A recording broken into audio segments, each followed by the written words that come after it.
Morning class, welcome to our biochemistry as well as the food chemistry class. I've combined the two classes because we share a common topic, that is the carbohydrates.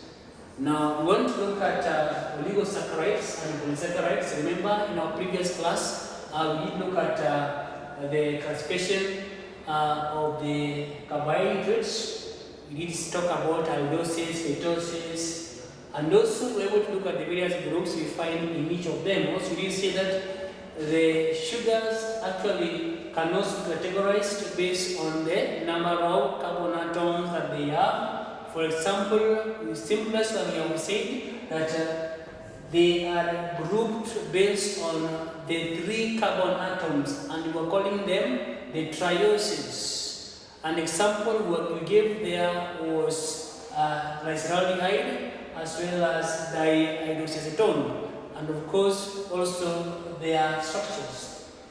And if they are grouped into 4 carbon atoms, we are calling them the tetroses, and also we did give the example was the erythros and triose. Also we did say that we can group them based on 5 carbon atoms. Now, if they're grouped in 5 carbon atoms, we are referring to them as the pentoses, and we did give the example like mannose, not mannose butter, we have arabinose as an example, as well as ribose sugar. Now, also we mentioned about the exoses. Now, these are the ones which normally have 6 carbon atoms. Now, example we did mention there are the most common simple sugar that we know. We have the glucose, we have the fructose, we have the mannose, we have the galactose. And of course, we were able to look at their structures. Now, we did say that sometimes these molecules, they have the same formula, that is, the molecular formula is the same, but they differ in structure. That's because of the isomerism that they have as a property of them. Now today I want us to look at oligosaccharides and polysaccharides.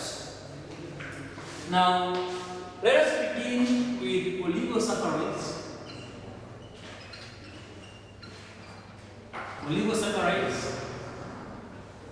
Now for the oligosaccharides, in fact all of them, they are formed by linking together the monomers of the simple sugars. For example, you can link the glucose together and form a longer chain. So the longer chains are the one we're referring to as oligosaccharides and polysaccharides. Now, for the case of the oligosaccharides, the chain are not very long. Normally, the chain can run up to about 10 to 11 monomers. That is about 10 to 11 glucose molecules linking together to form an oligosaccharide. Now the simplest oligosaccharide I just mentioned today are what we normally refer to as disaccharides. Now these are normally formed through a metabolic reaction referred to as condensation. Condensation which normally involves the release of water molecule. Now we are joining glucose molecule. Now before we can give example, let us look at the various examples of disaccharides that we know. We have maltase. We have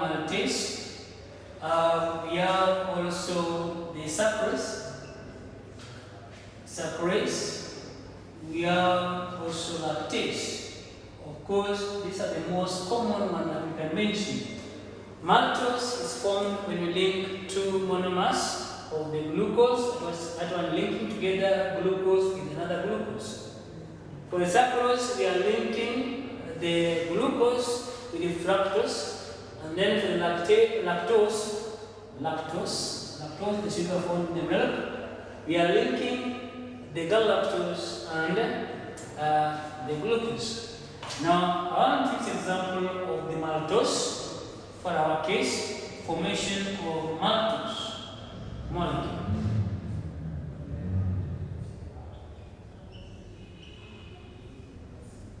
Formation of maltose molecule. Now we have said we are adding glucose plus another glucose molecule.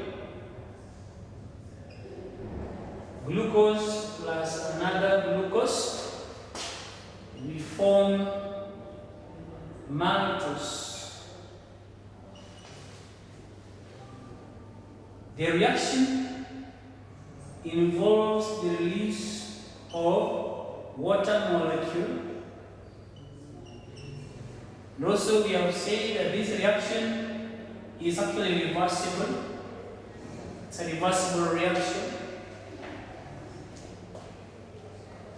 Now, when we build up the larger molecule from this simple one, we call the process condensation. When we break down the maltose molecule to form back the glucose molecules, we refer to this hydrolysis. Now, breaking the maltose molecule involves addition of water molecule. Now, I want to illustrate how we link these two sugars together. You're saying we have, let us do it up here.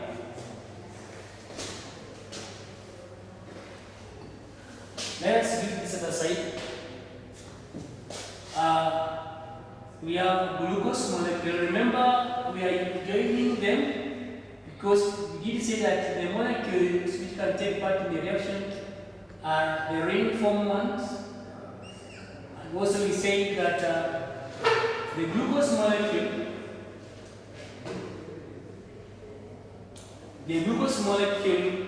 is a pyranose. It's a 6-membered ring. So we draw our molecule, the glucose.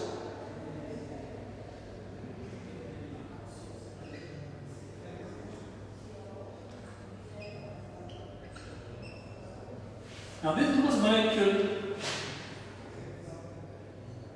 is an alpha one. So it's alpha because the hydroxyl group. Carbon number 1 is carbon number 1. 2, 3, 4, 5, 6.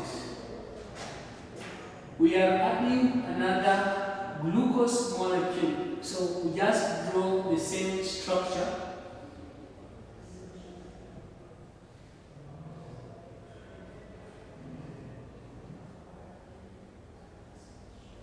The same structure.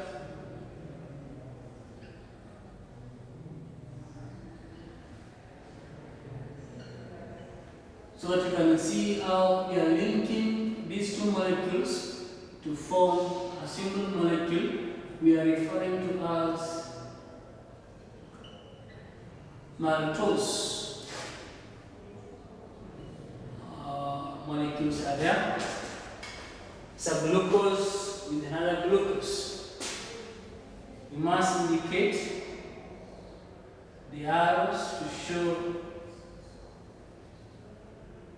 the formation. So we have said that this particular reaction is reversible. So you can form back the reactants after we have formed a main product we are looking for. So you are saying that when we add this together, we call the process condensation, condensation. And when we are doing so, we release water molecules. Let us extend our arms a bit. We release water molecules. Because the opposite of condensation is called hydrolysis. We can form back the reactants. And the process normally involves addition of water molecule. So we are forming the maltose. Now, in this particular molecule, you can see the position of the carbon atoms in our structure. This is carbon number 4 and carbon number 1. We are linking them, so we link this hydroxyl with this other one. When we link them, as you can see, we are forming water and an atomic oxygen. So the atomic oxygen is the one now forming the bond, a covalent bond. So eventually we are going to have maltose molecule forming that one.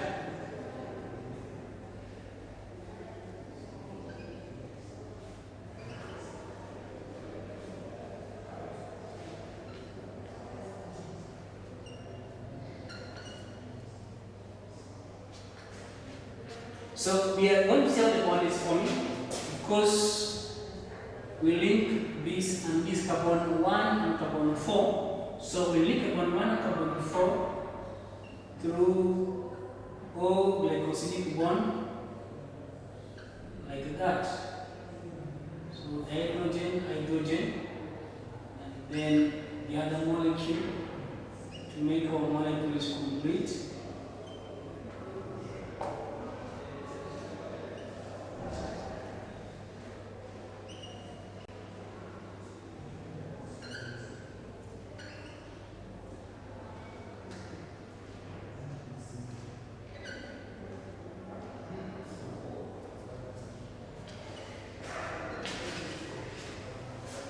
So this is called maltose. Maltose. And this bond is called O-glycosidic bond. O-glycosidic bond. O-glycosidic bond.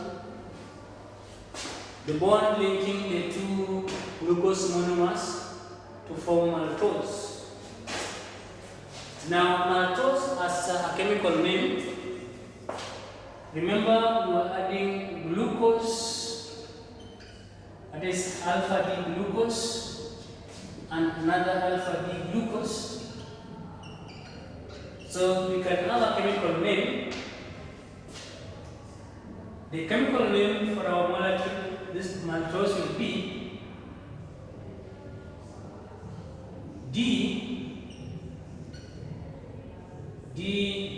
glucopyranosyl alpha 1,4 D. Okay, we are talking about alpha because all of them are alpha. Look at the question 1. When describing the molecules of the glucose, the monomers, the monosaccharides, we normally look at carbon number 1. What we normally refer to as the anomeric carbon.